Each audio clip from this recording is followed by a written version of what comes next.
2 Pedro, capítulo 2.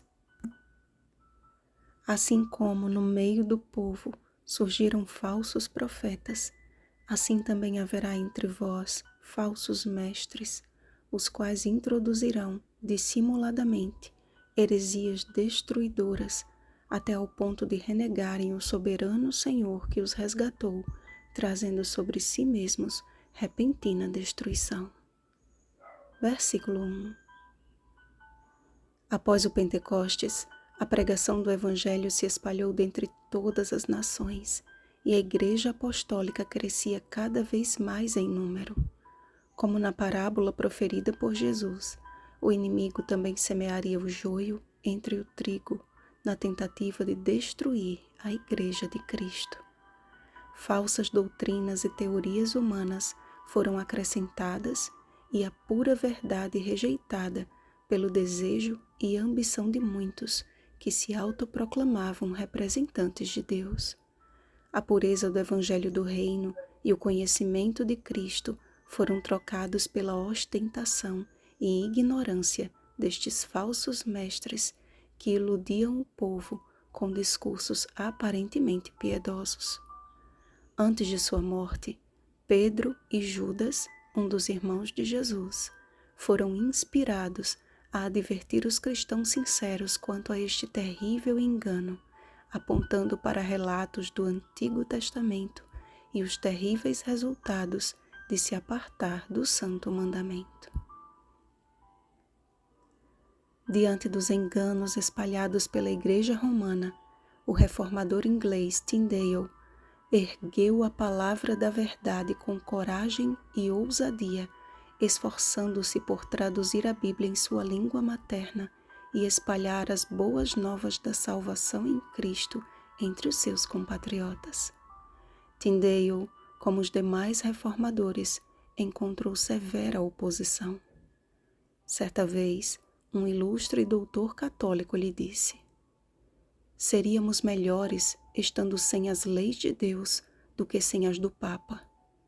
Tyndale replicou: "Desafio o Papa e todas as suas leis, e se Deus poupar minha vida, dentro em pouco farei com que um rapaz que conduz o arado saiba mais das Escrituras do que vós."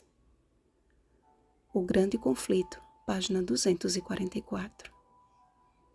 Como Pedro, muitos homens e mulheres têm sido comissionados pelo Espírito Santo, e não sem sofrimentos, a resgatar a palavra da verdade e dela falar com os lábios e com a vida, a erguê-la perante o mundo e mostrar que o conhecimento que dela podemos obter é mais luminoso do que o sol do meio-dia. Estamos inseridos num grande conflito que começou no coração de um anjo criado perfeito. O mistério da iniquidade, contudo, não ficou limitado ao coração de Lúcifer. Seu comércio alcançou o coração de terça parte dos anjos, muitos dos quais foram encerrados por Deus, reservando-os para juízo. Com a multiplicação deste comércio espúrio na terra, Deus fez vir o dilúvio sobre o mundo de ímpios e reduziu a cinzas as cidades de Sodoma e Gomorra. As reformas realizadas no meio do povo de Deus sempre tiveram o objetivo de aproximá-lo novamente do Senhor e de sua vontade.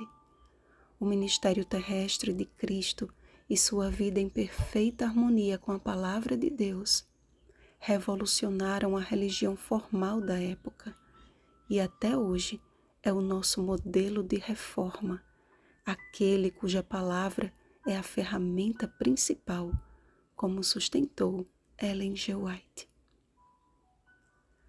A mesma inseparável adesão à palavra de Deus que se manifestou na crise da reforma é a única esperança de reforma hoje. O Grande Conflito, página 203. Ou nos voltamos para o assim diz o Senhor, ou nossa religião não passará de um conjunto de regras e valores não mais significativos do que o dos escribas e fariseus. Portanto, amados, como bem nos advertiu Jesus, vede que ninguém vos engane. Mateus capítulo 24, versículo 4. Daqui para frente, enfrentaremos tempos ainda mais difíceis.